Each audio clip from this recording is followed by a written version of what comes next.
We're here talking with Brian Raines. He's graciously accepted the interview for the 5 and 5 for the George Mallis Library. Hello, Brian. How are you? Question 1. When did you become a Vammer? I became a Vammer when I got back into collecting. I had left the hobby in '82, wanted to concentrate on school and people more. And I got back in 1988 when I ran into a guy named Joe Steger, and he shared with me lots of, I actually bought a lot of books on errors of variety, Error Nibble, Error Collectors Trends Magazine, Error Variety News, and of course Erroscope. I connected, became a Connected member. And in one of those articles, there was an article by Jeff Oxman on VAMs that really got my attention. It took me a little while before I started finding anything. I think I found a nice AU hot lips and another XF hot lips. And really it took a while before it really caught on. It really caught on big time when I got in touch with Mike Fay and I got the top 100 list in 1996. And it caught on fast. Once I got that list, I went out and I looked and looked, and I just started finding so much stuff. That's when it really took hold. That my connection with Michael Fay. Okay. And that also brought up one of my favorite band memories of going to a Santa Clara show back in November of 1997. And at that particular show, I found 3 different 1878 eight-tail feathers with A1N reverses. They all had a different obverse die. And I talked to Mike about it, and I told him, I said, hey, these are totally different obverses. They don't match, but the reverse is a perfect match. And no one at that time told me, I told a number of people about this. Nobody told me anything about how to send them to Leroy Van Allen or anything. And I did get them slabbed, but they all came back as VAM 14.9. One of them Jeff Oxman owns. 2 of them ended up in the hands of J.D. Leggett.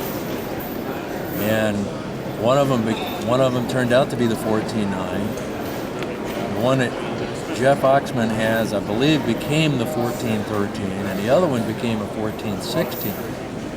That was back in November of '97. It was one of the most awesome months of picking. So what was the cause, basically, what you just gave us of you becoming a Vammer? That really fun, getting in touch with Mike and getting that list where things were much more concise and focused. It really helped me to look, because I found a lot of great bands in a short amount of time. I found a 19020 Micro and AU, and a 960 Micro O and XF. That was in '96. So you just gave us one of your favorite VAM memories. Do you have another? Well, I remember going to a show in Pittsburgh and wandering around the floor, and I looked through a dealer's case and I see this unbelievable 1878 VAM, or 1878 seven-tailed feather that's a deep mirror proof like. And I'm looking at it, and it's blinding. I never seen a seven-tailed feather that looked like this. And I asked if I could look at it. And I looked at the coin and looked at it. The coin said $100. I didn't care about the price. I just looked at it. Wow. And I'm examining the coin. I'm just blown away. I've never seen mirrors like this on a seven-tailed feather at all. Just ultra deep mirrors. But I'm looking at the reverse, and there's something really funny about it. It's got a really monstrous double-die reverse. And I went, wait a minute, this doesn't even make sense. I've never seen a seven-tailed feather with a double-die reverse. Not like this. This is crazy. And I'm looking at it and looking at it.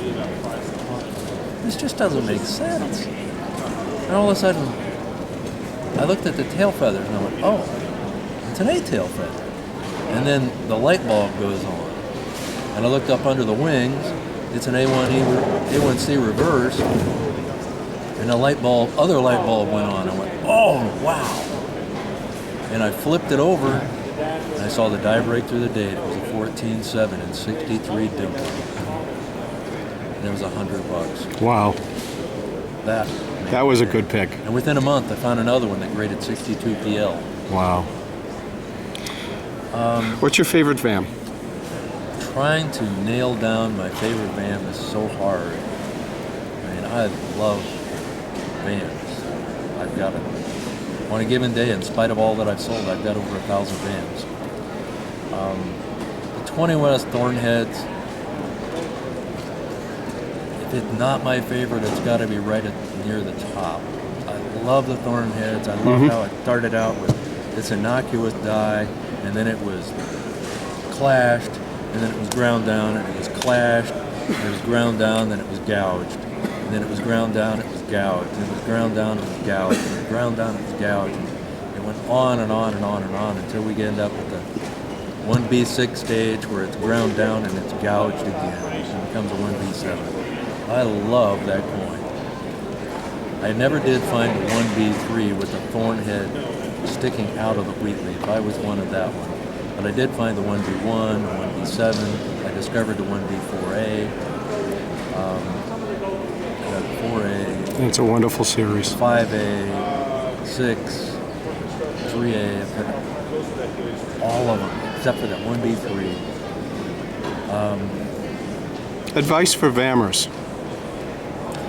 My advice for VAMers, just pick out something that you like in VAMs. Try to focus a little bit, because if you look at the VAM book, it'll overwhelm you. I've heard it over and over, and many people who looked at the VAM book and just gave up instantly because it was just such an overload of information. With my background, I come from Conecuh. I'm an era variety guy. I started in eras and varieties in 1967. Double dyes fascinated me. It took me from 67 to 84 before I finally found a double dye. And once I found one, the bug bit.